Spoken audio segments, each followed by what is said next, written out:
Operation of matrix. Matrix का operation क्या क्या होता है? सबसे पहला ऑपरेशन होता है एडिशन ऑफ मैट्रिक्स, सेकंड होता है सब्ट्रैक्शन ऑफ मैट्रिक्स, थर्ड होता है multiplication of by a constant variable, fourth होता है मल्टीप्लिकेशन ऑफ टू मैट्रिक्स। इसका मतलब ये है जो भी हम लोग मैट्रिक्स में क्वेश्चन सॉल्व करते हैं उसमें कितने टाइप्स के सॉल्व कर सकते हैं हम लोग? 4 टाइप्स के, मेन जो है 4 टाइप्स के ऑपरेशन हम सॉल्व करते हैं।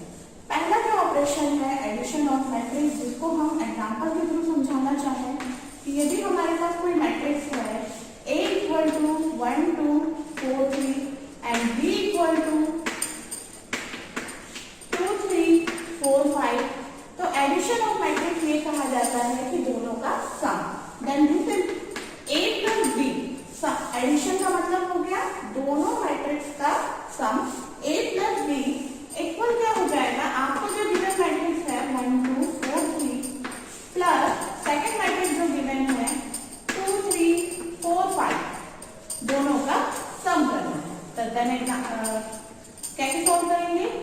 फर्स्ट मैट्रिक्स का फर्स्ट एलिमेंट सेम पोजीशन में सेकंड मैट्रिक्स का first element, then 1 plus 2 2 plus 3 4 plus 4 then 3 plus 5, then equal to आपके पास मिल जाएगा 3 8 5 एंड 8।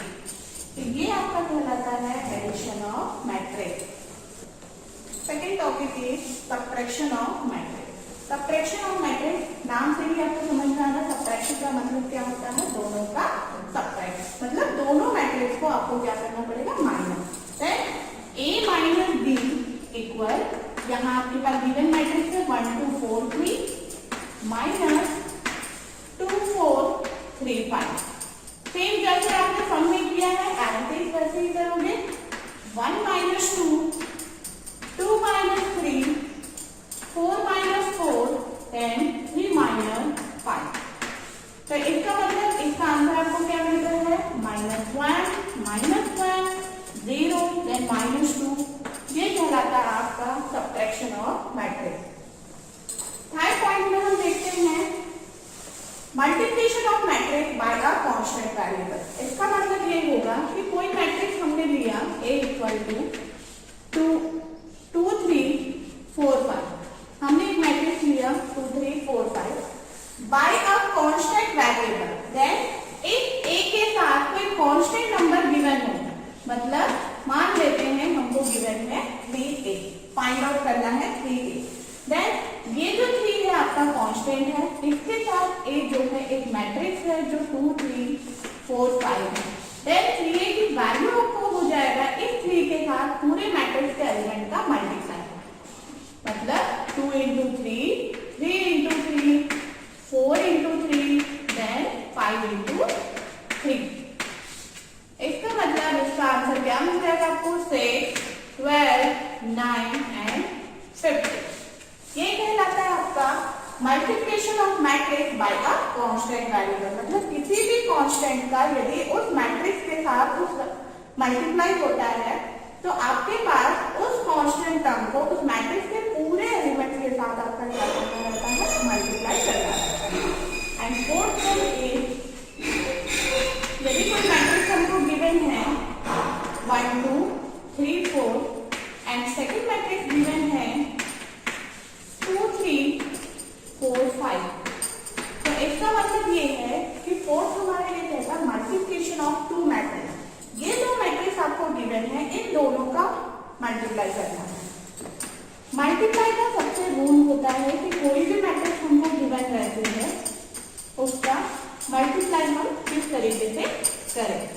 तो इसका मल्टीप्लाई का रूल ये होता है कि आपका जो है फर्स्ट मैट्रिक्स का first row and second matrix का फर्स्ट कॉलम ये आपस में मल्टीप्लाई होता है और दोनों के बीच में सम का कंडीशन लगता है। जैसे मैंने फर्स्ट एलिमेंट लिया 1 into 2 प्लस 2 into 4, मतलब फर्स्ट मैट्रिक्स का फर्स्ट रो और सेकंड मैट्रिक्स का फर्स्ट कॉलम आपस में मल्टीप्लाई हुआ है और दोनों के बीच में कौन सा साइन आया है? प्लस का। एज इट इज हम सेकंड के लिए करते हैं 1 into 3 प्लस 2 into 5, मतलब मतलब इसी फर्स्ट रो को सेकंड कॉलम के साथ भी हम क्या करते हैं, मल्टीप्लाई करते हैं। सेकंड है 3 इंटू 2 प्लस 4 इंटू 4, का मतलब इस 3 का 2 के साथ भी मल्टीप्लाई हुआ है, 4 का 4 के साथ। एज इट इज हम थर्ड के साथ करेंगे 3 इंटू 3 प्लस 4 इंटू 5। अब आप देखोगे 2 plus 8 then value is 10, 3 plus 10 equal to 30, 6 plus 16 कितना हो जाएगा 22 एंड 9 प्लस 20 29। तो ये कहलाता है आपका multiplication of two variable.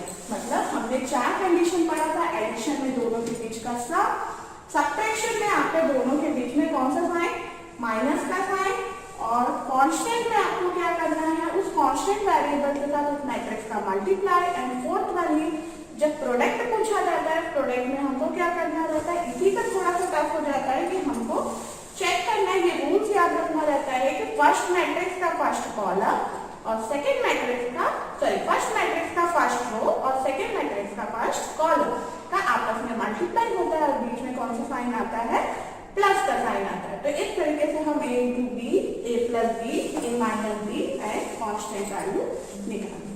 Thank you.